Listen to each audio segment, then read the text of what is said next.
कश्मीर हिमालयों की पहाड़ी में स्थित है और इसकी फैली हुई वादियाँ और इसके गहरे इतिहास की वजह से यह हमेशा ही चर्चे का एक विषय रहा है।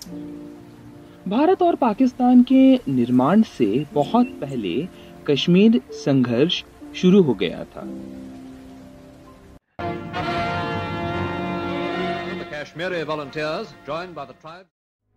नौवीं शताब्दी में कश्मीर बौद्ध और हिंदू धर्म के लिए और 14वीं शताब्दी में इस्लाम के लिए एक प्रमुख रूप से उभरा।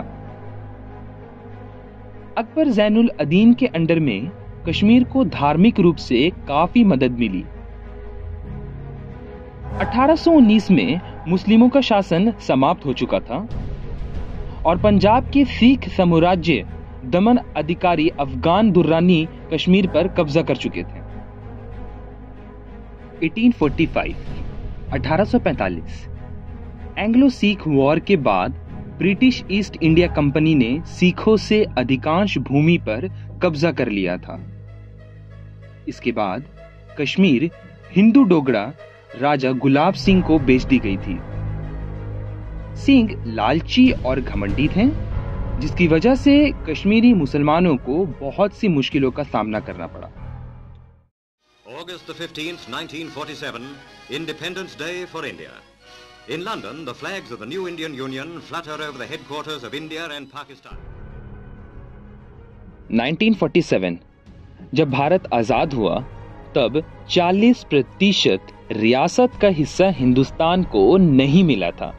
अब इस चीज को अंग्रेजों ने रियासतों पर छोड़ दिया था कि वो या तो हिंदुस्तान के साथ जुड़े, या तो वो पाकिस्तान के साथ जुड़े, या तो फिर वो एक अपना अलग से राज्य बना लें। उस वक्त के डिप्टी सीएम सरदार वल्लभ भाई पटेल को ये जिम्मेदारी सौंपी गई कि ये जो 40% की रियासतें हैं, यानी 535 जो रियासत हैं, उन्हें जोड़कर एक देश बनाना है। सारी रियासतों में से जो छोटी रियासत थी वो आसानी से इंडिया के साथ, हिंदुस्तान के साथ जुड़ गई थी, क्योंकि उन्हें ना जुड़ने के जो कंसिक्वेंसेस थे, जो डिसएडवांटेजेस थी, वो पूरी तरह से दिख चुकी थी। इन सब रियासतों के साथ एक डॉक्यूमेंट साइन कराया गया, जिसे विलय पत्र कहा गया था या एक इंस्ट्रूमेंट ऑफ एक्सेशन भी कहा गया था। अब तक सब कुछ बिल्कुल आसानी से हो रहा था, पर अब बात आकर फंस गई सिर्फ 3 ही रियासतों पर, जिनमें पहला था जूनागढ़, दूसरा था हैदराबाद और तीसरा था जम्मू एंड कश्मीर। जूनागढ़ में हिंदू की पॉपुलेशन तो थी ही, और वहां के राजा भी मुस्लिम थे, जिनका पूरा इरादा पाकिस्तान से जाकर जुड़ने का था। 15 सितंबर 1947 को इन्होंने एक एग्रीमेंट साइन किया और पाकिस्तान से जाकर ये जुड़ गए। ब्रिटिश जब हिंदुस्तान छोड़कर जा रहे थे, तब उन्होंने दोनों मुल्क यानी हिंदुस्तान और पाकिस्तान की डिफेंस अपने हाथ में ले ली थी। अब हैदराबाद और जम्मू एंड कश्मीर बचे थे। हैदराबाद का राजा मुस्लिम था और वो भी पाकिस्तान के साथ जाकर जुड़ना चाहता था। अब अगर आप भारत का नक्शा देखें तो नक्शे के हिसाब से हैदराबाद बिल्कुल बीचों बीच आता है, और ये प्रैक्टिकली पॉसिबल नहीं था कि आप नक्शे के बीच से निकलकर जाकर हैदराबाद से जुड़ जाएं। उस मोमेंट पर हैदराबाद ने एक एग्रीमेंट साइन किया, जिसका नाम था stand and steel agreement. Stand and steel agreement ये कहता है कि जिस सिचुएशन में आप इस वक्त हैं, आप वहीं पर रुक जाएंगे, ना आप उससे आगे बढ़ेंगे, ना आप उससे पीछे जाएंगे। यही कंडीशन अप्लाई हो जाती है हैदराबाद के साथ।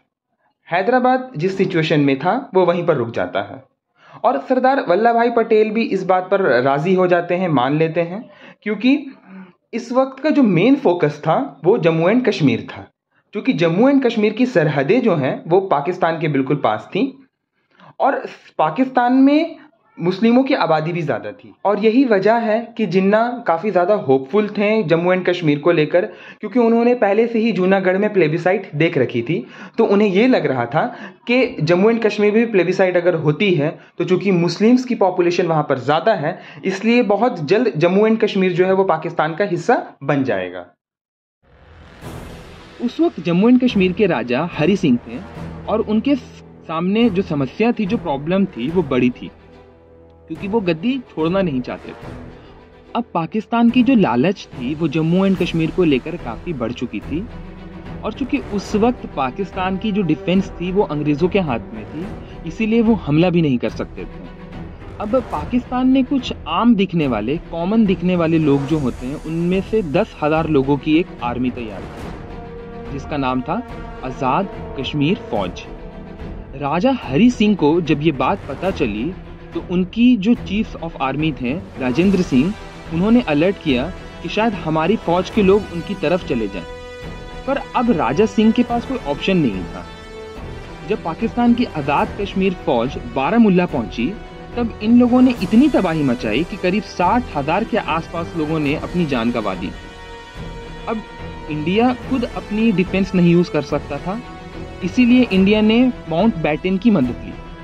माउंटबेटन का साफ कहना था कि हम अपनी आर्मी सिर्फ डिफेंस के लिए यूज करेंगे। अब कश्मीर उस वक्त इंडिया का हिस्सा नहीं था, इसलिए हम अटैक भी नहीं करेंगे।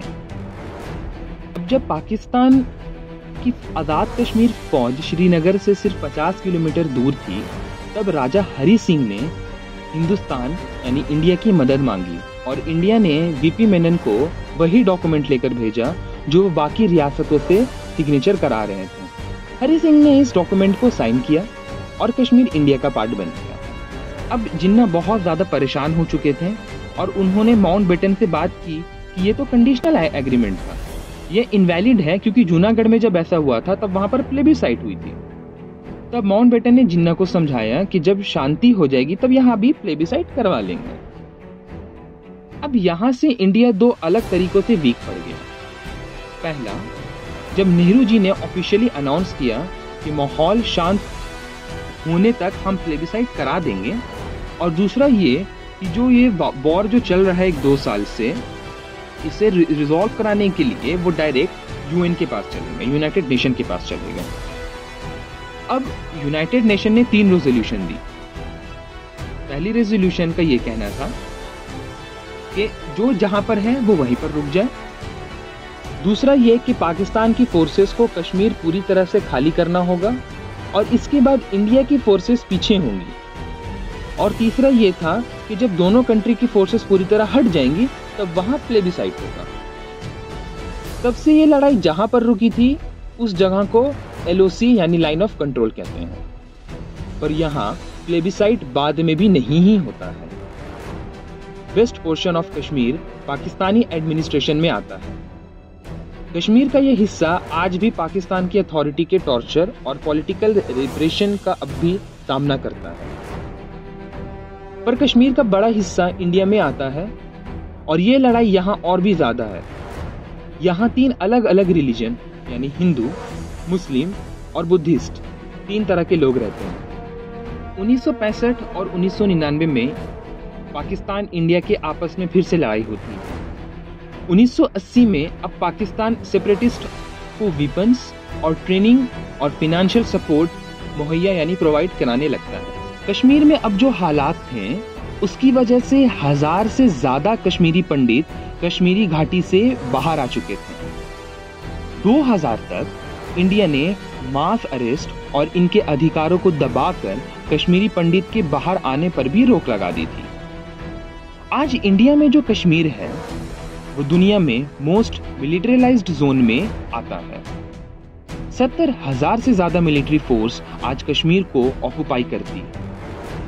1957 में इंडिया ने जम्मू एंड कश्मीर पर अपना अधिकार दिखाते हुए उससे ऑटोनोमस इंडियन स्टेट का दर्जा दिया और उसे स्टेट असेंबली का हिस्सा बना लिया। उन लोगों से फिर हमने सब सामान उठाकर यहाँ आए हैं। Suddenly, her mother, who was sitting next to her, began to weep. दुखी इसलिए है कि इसकी 3 बेटियां हैं, बड़ी बेटियां हैं। मैं भी इसकी एक बेटी हूँ। ये इसलिए रोती है। हम क्या करेंगे? वापस जाओगी तुम कभी वहाँ पे? हाँ। मन करता है वापस जाने का? हाँ। क्या कहते हैं मम्मी पापा, क्या कहते हैं कि वापस जा पाओगी वहाँ पे? नहीं। क्या कहते हैं कभी नहीं जाएंगे वहाँ? ना। तो फिर क्या कहते हैं कहाँ रहेंगे? यही। तो यहाँ क्या करेंगे? पता नहीं। 2014 के इलेक्शन के बाद इंडिया में बीजेपी की सरकार आई और Indian leaning political democratic party के बीच एक कोएलिशन बनी, जिसके बाद 7 अगस्त 2019 को इंडिया ने आर्टिकल 370 को रिजॉल्व कर दिया, जिसके बाद कश्मीर को स्पेशल स्टेटस जो दिया जाता था, एक खास दर्जा जो दिया जाता था, वो खत्म हो गया। अब इन सब के बाद कश्मीर को एक सेपरेट यूनियन टेरिटरी बना दिया गया है और लद्दाख को एक सेपरेट यूनियन टेरिटरी बना दिया गया है। एक जंग जो करीब करीब आज से 100 साल पहले शुरू हुई, एक जंग जिसको अब तक कोई नतीजा नहीं मिला, एक जंग जिसकी वजह से ना जाने कितने बेगुनाह ने अपने घर को छोड़ा है और ना जाने कितने आज इस दुनिया से रुखसत हो चुके हैं। जानना बड़ा दिलचस्प होगा कि क्या कभी इस लड़ाई का कोई नतीजा भी है, या कश्मीर यूं ही अपनी छोटी छोटी राइट्स के लिए, छोटी छोटी सर्विसेज के लिए लड़ता झगड़ता रहेगा। आने वाले वक्त में हिंदुस्तान 5G की तरफ बढ़ रहा है, पर कश्मीर में अब भी इंटरनेट की 2G और 3G सर्विसेज भी नॉर्मल तरीके से काम नहीं करती हैं। कश्मीर 2 शब्द से मिलकर बना है, काश प्लस मीर। काश हम हिंदी में कहते हैं परहैप्स, काश, और मीर का मतलब होता है पीस। तो क्या कभी काश मीर हो पाएगी?